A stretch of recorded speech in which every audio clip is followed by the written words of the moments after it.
नमस्कार दोस्तों, कैसे हो आप सब। उम्मीद करता हूं कि सभी ठीक होंगे और आज की वीडियो में मैं आपका करता हूं स्वागत। आज की वीडियो बहुत ही ज़्यादा नॉलेज बेस्ड और फुल इन्फॉर्मेशन वाली वीडियो लेकर आया हूं। जैसे कि आपने देख लिया होगा कि आज हम क्वेश्चन एंड आंसरिंग करेंगे और उसके अलावा स्लोवाकिया के बारे में कुछ ऐसी बातें करेंगे जो आपके वहाँ चलकर काम आएगी। ठीक है, और वीडियो को स्टार्ट करने से पहले एक रिक्वेस्ट करूँगा, अगर आप वीडियो पर नए आए हैं तो वीडियो को कर दें लाइक, चैनल को कर लें सब्सक्राइब और वीडियो को आगे शेयर कर दें जिसने भी स्लोवाकिया या किसी भी तरह की किसी भी कंट्री की कोई इन्फॉर्मेशन लेनी हो। और आप मुझे इंस्टाग्राम पर फॉलो करके वहाँ पर भी कोई ना कोई अपनी जो भी इंक्वायरीज़ है वो आप मेरे को कर सकते हो। और मैं मोस्ट ऑफ केसों में आपको डायरेक्ट ही कॉल करता हूँ, जिनसे इंस्टाग्राम पर बात होती है उनको पता ही होता है। कुछ होते हैं जिनकी यार मैं नहीं रिप्लाई दे पाता, तो आप बुरा मत माना करो, क्योंकि भाई मैं भी थोड़ा सा बिजी होता हूँ। ठीक है, अब बहुत टाइम वेस्ट नहीं करते और वीडियो को स्टार्ट करते हैं। फर्स्ट क्वेश्चन की ओर बढ़ते हैं और भाई ने क्वेश्चन किया है कि भाई जब स्लोवाकिया की एम्बेसी में सबमिशन हो जाती है तो वीज़ा आने में इतना टाइम क्यों लगता है या डिले क्यों हो रहा है। तो भाई मैं ऑलवेज वीडियो में इसका रिप्लाई देता हूँ। मल्टीपल मतलब कि आप ऐसा लगा लो कि मेरे को नीड थी 1000 बंदे की और मैंने 1000 के लिए अपॉइंटमेंट मैंने निकाल दी और मेरे को जो एप्लीकेशन थी वो मेरे को मिल गई है उसके दुगनी लगा लो तिगनी लगा लो, कहना मतलब भी मेरे को 3-4 हज़ार ठीक है एप्लीकेशन एक मंथ में ही देखने को मिल गई, जिसकी वजह से वीज़े पर भी इफेक्ट पड़ा है। ये नहीं मैं बोलूँगा कि रिफ्यूज़ल आ रही है, इफेक्ट का मतलब ये है कि डिले देखने को मिला है। अगर आपकी सबमिशन हो चुकी है तो आप थोड़ा सा वेट करें, क्योंकि पेशेंस बहुत ज़रूरी है। 1-1.5 महीने के बीच में ही आपको जो है आपका वीज़ा लगकर आपके घर पर पासपोर्ट आ जाएगा, जहाँ पर आपने दिया होगा एड्रेस। ठीक है, एम्बेसी में। और एक बात आपको मैं ज़रूर बता देता हूँ, जब भी आपकी सबमिशन होगी भाई कैश साथ में ज़रूर लेकर जाना। कभी कभार क्या होता है, एम्बेसी वाले क्या करते हैं, वो बोलते हैं कि भाई मेरे को कैश ही चाहिए, हम कार्ड स्वाइप या यूपीआई वगैरह नहीं लेते, आप हमें एम्बेसी फ़ीस जो है कैश में दें। तो भाई उसमें क्या होगा कि आपका टाइम वेस्ट होगा, फिर से दोबारा आपको टोकन नंबर लेना पड़ेगा, जिसकी वजह से आपकी जो बायोमेट्रिक होगी थोड़ी और डिले हो जाएगी। ठीक है, जैसे फॉर एग्जांपल आप एम्बेसी में चले जाओगे, पहले आपके डॉक्यूमेंट्स वगैरह लेंगे, वो नाम पूछेंगे, उसके बाद बोलेंगे फ़ीस पे कर दो। जैसे ही आप फ़ीस पे करोगे उसके बाद में आपकी बायोमेट्रिक होगी। ठीक है, बायोमेट्रिक होने के बाद वो आपको बोल देंगे कि आपको इतनी तारीख तक आपको जो है पासवर्ड आपका रिसीव हो जाएगा। ठीक है, बस ये बातों का ध्यान रखें। अब बढ़ते हैं नेक्स्ट क्वेश्चन की ओर। भाई ने क्वेश्चन किया है कि भाई क्या स्लोवाकिया के वर्क परमिट वाले वीज़े पर हम मूव ऑन हो सकते हैं स्पेन में। तो भाई हाँ, आप ज़रूर वहाँ पर जा सकते हो, मूव ऑन किसी भी कंट्री में हो सकते हो भाई। 29 कंट्री में आप घूम कर आ सकते हो। शेंजन वीज़ा होता है, मल्टीपल एंट्री वाला वीज़ा होता है, जो नेशनल डी वीज़ा होता है मोस्ट ऑफ केसों में मल्टीपल एंट्री वाला होता है। मल्टीपल एंट्री का मतलब ये होता है कि आप जब मर्जी इंडिया आ सकते हो, जब मर्जी इंडिया से अपनी स्लोवाकिया में जा सकते हो। और जितने भी शेंजन के अंदर आती हैं कंट्री, फॉर एग्जांपल स्पेन लगा लो, पुर्तगाल, जर्मनी, जितनी भी कंट्रीज़ हैं इनमें आप घूमने के लिए वहाँ पर जा सकते हो। अगर आप मूव ऑन की बात करो तो आप हाँ ईजिली वहाँ पर जाकर मूव ऑन हो सकते हो। फॉर एग्जांपल जैसे ही आप स्लोवाकिया में पहुंचे हो उसके बाद आप डोमेस्टिक फ़्लैट लो, किसी भी तरह की आपको एम्बेसी की ओर से कोई इमिग्रेशन नहीं पड़ेगी, कोई कुछ नहीं पूछेगा, जस्ट पासपोर्ट पूछेंगे कि पासपोर्ट आपके पास है, आप बोलोगे कि जी हाँ मेरे पास पासपोर्ट है। कोई स्कैन नहीं करते भाई, वो जस्ट देखेंगे कि आपका वीज़ा लगा हुआ है। कभी कभार तो वो ये भी नहीं देखते। ठीक है, और आपको फ्लाई करने दे देंगे और आप डोमेस्टिक फ़्लैट लेकर स्पेन आ सकते हो। मेरा उन्हें यहाँ पर कहने का मतलब ये नहीं है कि बिल्कुल पासपोर्ट नहीं देखेंगे, कभी कभार मैंने बोला कि जस्ट वो आपका देखेंगे पासपोर्ट उसके पास है, दैट्स इट। क्योंकि जो आप डोमेस्टिक फ़्लाइट बुक करोगे, यहाँ पर जितनी भी एयरलाइन चलती है, मैं आपको ना एक एयरलाइन का नाम बता देता हूँ। रेन एयर नाम पर एक एयरलाइन है यूरोप की, सबसे चीपेस्ट वो ही पड़ती है। ठीक है, सबसे चीपेस्ट वो ही पड़ेगी। अगर किसी ने मूव ऑन होना तो रेन एयर के ज़रिए आप ठीक है मूव ऑन हो जाना, जहीं भी आपने जाना हो जा सकते हो आप घूमने के लिए। वहाँ पर जहाँ भी आपका मानो घूमने के लिए भी आप वहाँ उस एयरलाइन को चूज़ करो। एक तो चीपेस्ट पड़ेगी, दूसरा उसका टाइम टेबल बहुत अच्छा होता है, वो डिले कभी नहीं होती। मैंने मोस्ट ऑफ केसों में मैंने जितना भी फ्लाई किया है मैंने रेन एयर से किया है, मेरे को अभी तक उसमें डिले देखने को नहीं मिला। और सबसे ज़्यादा पूरे यूरोप में वही ज़्यादा एयरलाइन चलती है। ठीक है, अब बढ़ते हैं नेक्स्ट क्वेश्चन की ओर। और भाई ने क्वेश्चन किया है कि भाई मैं सऊदी अरेबिया में रहता हूँ, मेरी 40 साल उम्र हो चुकी है, अगर मैं 45 साल की एज में स्लोवाकिया में जाऊँ तो क्या मुझे वहाँ पर काम करना देंगे कि क्या काम से निकाल देंगे। तो भाई मैं आपको एक बात बता देता हूँ, चाहे आप 40 के हो चाहे आप 45 के हो, आप वर्क परमिट के लिए एलिजिबल हो तो आप स्लोवाकिया में जा सकते हो। कंपनी के ऊपर डिपेंड करता है। वैसे तो कहीं भी इन्होंने डायरेक्ट मेंशन तो नहीं किया होगा कि इसके ये एज लिमिट है, इससे आगे आप काम नहीं कर सकते। आप ऐसा लगा लो कि अगर 50 से प्लस भी हो जाओगे तो तब भी भाई आप वहाँ पर काम कर सकते हो। कोई भी कंपनी ऐसे आदमी को नहीं निकालेगी। अगर आप काम अच्छे से करोगे, उनको आपकी नीड होगी, तो वो आपको कभी भी ऐसा नहीं हो सकता कि एज की वजह से आपको काम से निकाल दें, ठीक है। और रही बात 45 साल की एज में जाने की, तो भाई 5 साल आप वेट करोगे। स्लोवाकिया का वीज़ा तब तक पता नहीं चलेगा क्या होगा, वट एवर, मेरे को कुछ नहीं पता। 5 साल बहुत ज़्यादा होते हैं। यहाँ पर तो 1-2 महीने की बात करो तो तब भी नहीं पता होता कि क्या नेक्स्ट डे में क्या अपडेट आ जाएगी, कुछ नहीं पता होता। हाँ, अगर आप पूछते हो कि एज को, तो भाई एज लिमिट कहीं भी ऐसा मेंशन नहीं है कि आप 45 के हो जाओगे तो आपको निकाल दिया जाएगा, ऐसा कुछ नहीं है। आप 50 साल के ऊपर भी हो जाओगे तब भी आप वहाँ पर काम कर सकते हो, ठीक है। अब बढ़ते हैं नेक्स्ट क्वेश्चन की ओर। भाई ने क्वेश्चन किया है कि भाई जो मेरा वीज़ा है वो लगकर आ गया है, लेकिन जो पीसीसी है वो एक्सपायर हो चुकी है और मेरा एजेंट मेरे को बोल रहा है कि न्यू पीसीसी करवाकर आप फिर स्लोवाकिया में जाओ। तो भाई मैं आपको यही रिप्लाई दूंगा कि अगर आपका एजेंट आपको बोल रहा है कि भाई आप पीसीसी करवा कर ही जाओ, तो भाई आपको पीसीसी करवा कर ही जानी चाहिए। क्योंकि जब आप फ्लाई करोगे भाई, आपको इमिग्रेशन वाले भी पूछ सकते हैं कि भाई पीसीसी लेकर आओ, आपकी वैलिड होनी चाहिए पीसीसी, ठीक है। पहली बात तो ये है। दूसरे नंबर पर आपको एयरलाइन वाले भी पूछ सकते हैं, ठीक है। अब छोटी सी बात है, जब आप लाइन में लगोगे भाई, पहले आपको एयरलाइन वाले ही पकड़ेंगे, बाद में इमिग्रेशन में आप इमिग्रेशन ऑफिस के तो बाद की बात है। पहले आप एयरलाइन ऑफिसर से ही मुलाकात आपकी होगी, वो ही आपसे पूरे डॉक्यूमेंट पूछ लेगा, ठीक है। अगर उनको सेटिस्फाई होगा तब आपको वो आगे जाने देंगे, क्योंकि मोस्ट ऑफ केसों में इमिग्रेशन में इतनी टेंशन लेने की ज़रूरत नहीं होती जितनी एयरलाइन वाले, ठीक है, ख़राब करते हैं। जब मेरे साथ एक लड़का आया था तो भाई उसका जो स्टैंपिंग हुई थी ना, उस पर 2 बार नाम लिखा गया था, ठीक है। मतलब कि जैसे फॉर एग्जांपल मेरा नाम लानेदार है, आप मान के चलो, ठीक है। और 2 बार वीज़े के ऊपर लानेदार ऐसे लिख के आ जाए, तो उसकी वजह से भाई उसको थोड़ा संभल के वहाँ देखने को मिला था, लेकिन उन्होंने रोका नहीं था उसको। टाइम बहुत पड़ा हुआ था, हम जैसे टाइम से पहले भाई लाइन में लग गए, क्योंकि रश बहुत ज़्यादा था, तो उसकी वजह से हम पहले ही लाइन में लग गए थे। और उन्होंने कुछ नहीं पूछा था भाई, वो स्कैन कर रहे थे, उन्होंने 15 से 20 मिनट में कि हमारे ऐसे निकाले, ऐसे इधर उधर की बातें करने लग गए थे भाई एयरलाइन वाले। क्योंकि लड़के थे, वो भी थोड़ा सा पंजाब साइड के थे, हम भी पंजाब साइड के थे, तो थोड़ा सा आपको पता है ऐसे बातें होनी स्टार्ट हो गई थी। लेकिन पहले उन्होंने भाई हमसे बहुत ज़्यादा बात की थी, भाई कहाँ जा रहे हो, क्या काम करोगे, क्या वहाँ को छोड़कर आगे चले जाओगे, ऐसे क्वेश्चन उन्होंने करने स्टार्ट कर दिया, ठीक है। तो कोशिश करना है, अगर वो फ्रैंक हुए, आपने फ्रैंक नहीं उनके साथ होना, ठीक है। आपने सीरियस ही रहना है। ऐसा ना हो कि वो फ्रैंक थोड़े से आपको लगा कि यही यार ये तो फ्रेंड ही बन गया है, ऐसा नहीं होता भाई, उनका तरीका होता है, ठीक है। थोड़ा सा इस चीज़ को हाईलाइट में रखना, थोड़ा सा सीरियसली लेना है। ऐसा मत कहना अगर बोल दे कि हाँ भाई मैंने तो वहाँ पर स्पेन जाना है, भाई मैं तो पुर्तगाल जाना है, तो वहाँ पर उनके पास फुल अथॉरिटी होती है, वीज़ा रिजेक्ट भी कर सकते हैं, ठीक है। आप बढ़ते हैं नेक्स्ट क्वेश्चन की ओर। भाई ने बोला है कि स्लोवेनिया कंट्री के ऊपर फुल डिटेल में एक वीडियो लेकर आओ। तो भाई मैं आपको फ़िलहाल ये बात बता देता हूँ कि स्लोवेनिया में इस टाइम किसी भी तरह का कोई वर्क परमिट अभी मेरे को कहीं भी नहीं दिख रहा कि अभी लग रहे हैं। जैसे फॉर एग्जांपल पहले क्रोशिया में लगते थे, हंगरी में लगते थे, लेकिन अब उन कंट्रियों में भी नहीं लगते। तो स्लोवाकिया का ये फ़िलहाल वर्क परमिट जो है चल रहा है। जैसे कोई स्लोवेनिया की अपडेट आ जाएगी वर्क परमिट को लेकर, मैं फुल डिटेल में आपको वीडियो प्रोवाइड कर दूंगा, ठीक है। आप बढ़ते हैं नेक्स्ट क्वेश्चन की ओर। और भाई ने बोला है कि भाई 8 तारीख को मेरे एजेंट ने जो था मेल का रिस्पॉन्स डाल दिया था, लेकिन अभी तक हमें कोई रिप्लाई नहीं आया। तो भाई क्या हमें अपॉइंटमेंट मिलेगी कि नहीं मिलेगी? तो भाई मैं आपको एक बात बता देता हूँ, जो 8 अप्रैल को डाली गई थी मेल, भाई उनका काफ़ी लोगों का मतलब कि रिस्पॉन्स आया भी है, काफ़ी लोगों को डेट्स वगैरह मिल भी गई हैं, लेकिन काफ़ी लोग ऐसे भी हैं जिनको रिस्पॉन्स ही नहीं आया अभी तक। डेट मिलना तो छोड़ो, रिस्पॉन्स ही नहीं दिया एम्बेसी की ओर से, ठीक है।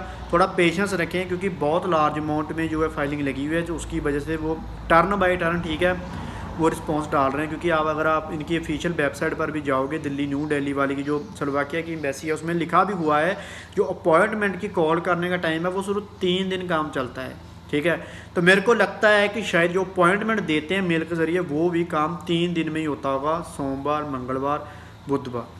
वीरवार का टाइमिंग है, लेकिन वो बहुत कम दिखाया हुआ है उन्होंने, ठीक है, वीरवार का टाइमिंग। सो इसकी वजह से थोड़ा सा डिले हो रहा है। सो आप थोड़ा सा पेशेंस रखें, आपको भी मेल आ जाएगा। जैसे एक भाई ने मेरे को इंस्टाग्राम पर मैसेज किया था, भाई ने बोला था कि भाई मेरे ना, हमने 4 जने थे, हमने चारों ने एक ही एजेंट के ज़रिए हमने लगवाया था, लेकिन हमारे 3 जनों की मेल का रिस्पॉन्स आ गया, उनको डेट मिल गई लेकिन मेरे को नहीं मिली। क्या भाई मेरे को डेट मिलेगी कि नहीं मिलेगी? और जैसे ही मैंने भाई के साथ बात की थी, थोड़ी देर बाद में ही भाई का मेरे को फिर से मैसेज आया कि भाई मेरी भी मेल आ गई है, मेरे को भी जो डेट है मिल चुकी है। सो भाई इसकी वजह से थोड़ा सा डिले चल रहा है, आपको टेंशन लेने की कोई ज़रूरत नहीं है, आपको भी डेट जो है मिल जाएगी। आप बढ़ते हैं नेक्स्ट क्वेश्चन की ओर। भाई ने क्वेश्चन किया है कि लेक्सस कंपनी में मेरे को काम मिल रहा है और मेरे को एजेंट ने बोला है कि जब आपको टीआरसी कार्ड मिल जाएगा तो तब आप काम जो है चेंज कर सकते हैं। तो क्या भाई ये सच है? तो भाई हाँ ऑफ कोर्स, जैसे ही आपको टीआरसी कार्ड मिल जाएगी, मैं तो ये बोलूँगा कि कम से कम 6 मंथ काम करो, टीआरसी मिलने के बाद फिर अपना काम जो है चेंज कर लो। अगर आपको कोई कॉन्ट्रैक्ट कंपनी दिलवा रही है, फ्री ऑफ कॉस्ट मिल रहा है तो मच बेटर, नहीं तो पेड चलता है, एजेंसी वगैरह थोड़ी अमाउंट लेती हैं तो कॉन्ट्रैक्ट जो है आपको दिलवा देती हैं। और काफ़ी मैसेज मेरे को ये भी लोग करते हैं क्या पार्ट टाइम वहाँ पर जॉब कर सकते हैं? तो भाई ऑफ कोर्स आप पार्ट टाइम जॉब कर सकते हो। 8 घंटे की आपकी कॉन्ट्रैक्ट वाली जॉब होती है, उसके अलावा अगर आपके पास टाइम है तो आप डिलीवरी वगैरह, उबरे वगैरह, बोल्ट वगैरह आप कर सकते हो वहाँ पर, ठीक है। अगर कोई बेकरी में काम मिल जाए तो सबसे अच्छा, बेकरी में भी काम कर सकते हो, ठीक है। कोई भी आपको काम मिल जाए आप पार्ट टाइम जॉब कर सकते हो, उसके लिए आपको कॉन्ट्रैक्ट की ज़रूरत नहीं होती, वो 1-2 घंटे के लिए काम होता है, वो आप कर सकते हो, ठीक है। अब बढ़ते हैं नेक्स्ट क्वेश्चन की ओर। भाई ने क्वेश्चन किया है, क्वेश्चन छोड़ो, भाई ने आंसर भी उसमें आप खुद ही दे दिया है। भाई ने क्वेश्चन किया है कि भाई आप एजेंट वाला क्लियर करके दो हमें, कि आपने बोला था कि आप हमें एजेंट को इनिशियल फ़ीस नहीं देनी चाहिए, कहने में जो स्टेप बाय स्टेप फीस होती है वो नहीं देनी चाहिए। अगर हम एजेंट को फ़ीस नहीं देते तो एजेंट हमें आगे मतलब कि हमारा प्रोसेस नहीं करते, तो ये बात गलत है। तो भाई आपने तो खुद ही मतलब कि उसका रिप्लाई भी दे दिया, बात गलत है। मैं तो और भी बोलता कि ये बात गलत है, लेकिन हाँ काफ़ी एजेंट ऐसे हैं भाई जो स्टेप बाय स्टेप ऐसे लेते, लेकिन आप उनके साथ एग्रीमेंट करो, उनको बोलो भाई मेरे साथ आप एग्रीमेंट करो, फिर मैं स्टेप बाय स्टेप पैसे दूंगा। अगर कल को मेरा वीज़ा लग जाएगा तो वेल एंड गुड है, अगर नहीं लगेगा तो भाई मैंने आपके साथ एग्रीमेंट किया है, आप मुझे मेरे पैसे वापस करो। क्योंकि क्या होता है भाई, मैं किसी को टारगेट नहीं करूँगा, बहुत एजेंट ऐसे ही होते हैं भाई जो क्या करते हैं, जैसे फॉर एग्जांपल मैंने किसी को अपना पासपोर्ट दे दिया, लेकिन उसने क्या किया 3-4 महीने के बाद मेरे को मेरा पासपोर्ट वापस मोड़ दिया, और साथ में मेरे से सिक्योरिटी ले रही थी 50,000 50,000, और 25,000 काट कर मेरे को दे दिया वापस 3 महीने के बाद। बोल दिया कि मेरे को भाई कि आपका काम नहीं बना, तो हमने ये ऐसे ऐसे पैसे लगाए थे, तो भाई वो वेस्टेज चले गए। तो इसलिए मैं बोलता हूँ कि आप एग्रीमेंट करो भाई, क्यों 25,000 दें भाई, क्यों हम काट कर अपने पैसे वापस लें?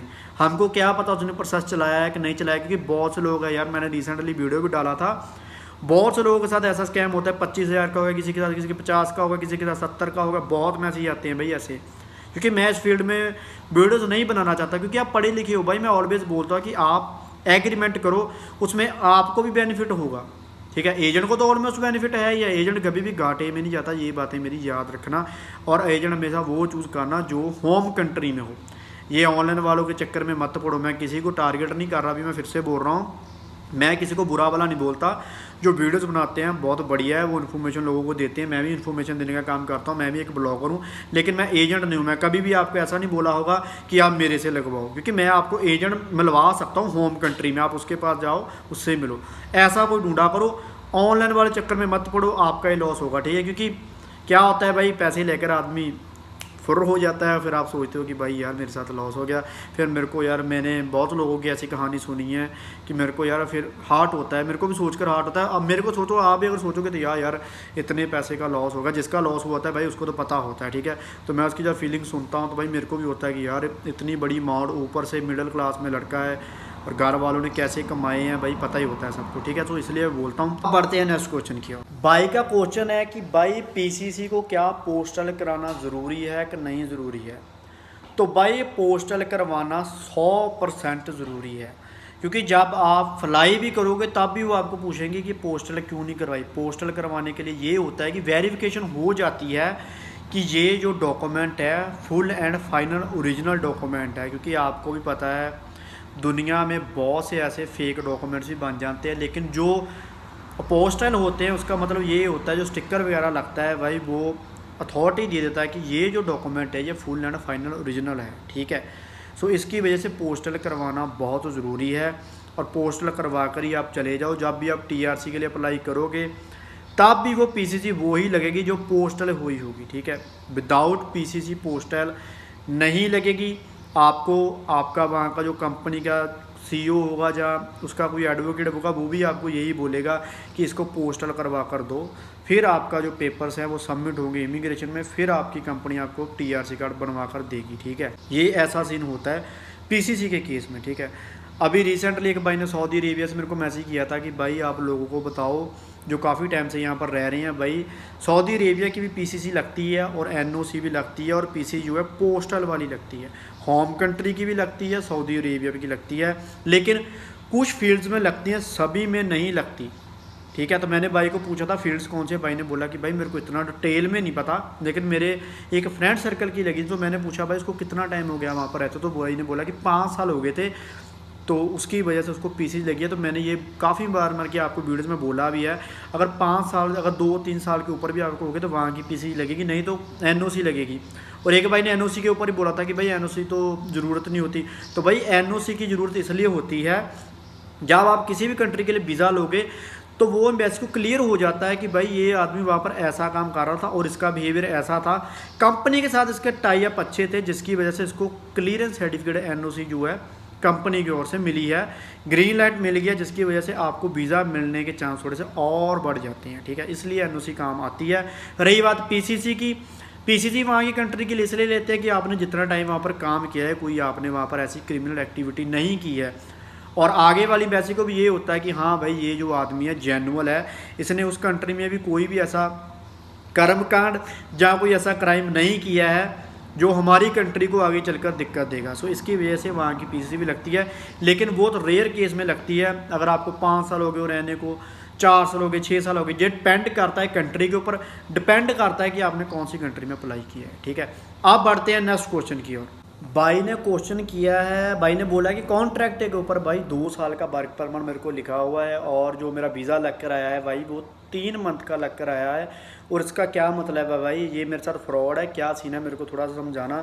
तो मैं सभी को बोल देता हूँ, जब भी आप वर्क परमिट स्लोवाकिया का अप्लाई करोगे तो आपको 3 मंथ वाला ही वीज़ा लग कर मिलेगा। उसके बाद वहाँ पर जाकर आपकी टीआरसी कार्ड बनेगी जो 2 साल के लिए वैलिड होगी। ठीक है, अगर आपको 1 साल की मिल जाएगी तो वो आगे रीन्यू हो जाएगी। ठीक है, वैसे वो रीन्यू होती ही रहती है। ठीक है, आगे की आगे ऐसा सीन होता है। कॉन्ट्रैक्ट का मतलब ये होता है कि आप उस कंपनी के साथ आपका टाई अप हो चुका है 2 साल के लिए। ठीक है, 2 साल के लिए आपका उस कंपनी के साथ टाई अप हुआ है, वहाँ पर आप चले जाएंगे तो वो कंपनी की हेड होगी कि आपको टीआरसी कार्ड वो बनवा कर देगा 2 साल के लिए। ठीक है, 2 साल के लिए उस कंपनी की हेड हो जाती है। ठीक है, ऐसा सीन होता है भाई। एक मेरे को कमेंट भाई अभी मैंने देखा भाई लड़के ने किया हुआ है कि भाई पीसीसी की क्या ज़रूरत है, भाई मेरे को समझ में नहीं कहना आ रहा कि पीसीसी क्यों लगती है। तो भाई मैंने इतनी वीडियोस डाली, मैंने सभी में बताया कि पीसीसी का मतलब होता है पुलिस क्लियरेंस सर्टिफिकेट, कि आपने कोई कर्म कांड या आपने कोई क्राइम, कोई होम कंट्री में कोई कांड तो नहीं ऐसा किया हुआ जो हमारी कंट्री में आकर आप कोई नया कांड कर दो। इसकी वजह से भाई पीसीसी की ज़रूरत पड़ती है। ठीक है, अब मेरे को लगता है कि थोड़ा सा समझ आपको थोड़ा सा डिटेल में आ गया होगा। पता नहीं यार कैसे कैसे क्वेश्चन करते हैं भाई, मैं कई क्वेश्चन तो अवॉइड कर देता हूँ। ठीक है, वो इसलिए कर देता हूँ क्योंकि भाई उसका मतलब ही नहीं होता, मैं तो समझ में नहीं आ रहा कि यार आपने फॉरेन जाना है तो कैसे कैसे क्वेश्चन करते हो भाई आप, पता नहीं, मेरे को लगता है शायद मज़े लेने के लिए करते होंगे। सो एनीवे नेक्स्ट क्वेश्चन की ओर बढ़ते हैं। सो आज वीडियो थोड़ी सी लेंथी हो जाएगी, अभी साथ में ना एक साथ में मैं 2 क्वेश्चन पिक कर रहा हूँ, सिमिलर से ही हैं। मैंने वैसे पहले थोड़ा रिप्लाई दे दिया था उनका, लेकिन वो सिमिलर से ही हैं क्योंकि मैं टर्न बाय टर्न ठीक है क्वेश्चन पिक करता हूँ। भाई ने बोला कि भाई जब हम यूएई कंट्री या किसी भी कंट्री से मतलब कि नौकरी को छोड़कर आगे जाएंगे तो भाई एनओसी की क्या ज़रूरत होती है।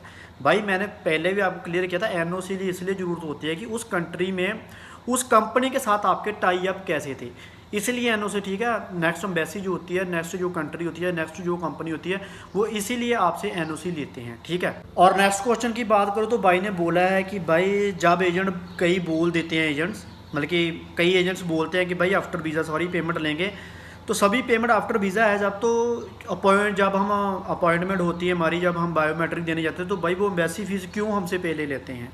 तो भाई मैं आपको एक बात बता देता हूँ, जो मेरे को एजेंट जानते हैं मैं उसके बिहाफ पर आपको बताता हूँ। अगर तो उन्होंने पहले मतलब कि आपसे पेमेंट ले ली तो भाई जब आपका वीज़ा आ जाएगा, जो अमाउंट आपके साथ फिक्स हुई होगी वीज़े को लेकर भाई, उसमें से वो उतनी अमाउंट काट कर आपसे ले लेंगे, ठीक है। ऐसा सीन होता है। इसकी वजह से एजेंट अपनी ओर से पैसा इसलिए पेड नहीं करते क्योंकि भाई ऑनलाइन का ऑप्शन नहीं आता। अगर आप स्लोवाकिया के लिए अप्लाई कर रहे हो तो भाई ऑनलाइन जो है बायोमेट्रिक की फीस नहीं डालती, इसकी वजह से आपको ही कैश लेकर जाना होता है। तो एजेंट आपको ही बोल देता है कि भाई अपनी ओर से आप पेमेंट कर देना, और जब आपका वीज़ा आ जाएगा तो उसमें से पेमेंट काट कर वो आपसे पैसे ले लेगा, ठीक है। ऐसे सीन होता है भाई, इसकी वजह से एजेंट आपको बोलते हैं, ठीक है। टेंशन मत लिया करो भाई, पेशेंस रखा करो, कहीं आपके ऐसा पैसा नहीं जाएगा। अगर कोई एजेंट बढ़िया चल रहा है तो बढ़िया चलो, स्टार्टिंग में ही आपको पता चल जाएगा भाई ये एजेंट कैसा है, ठीक है।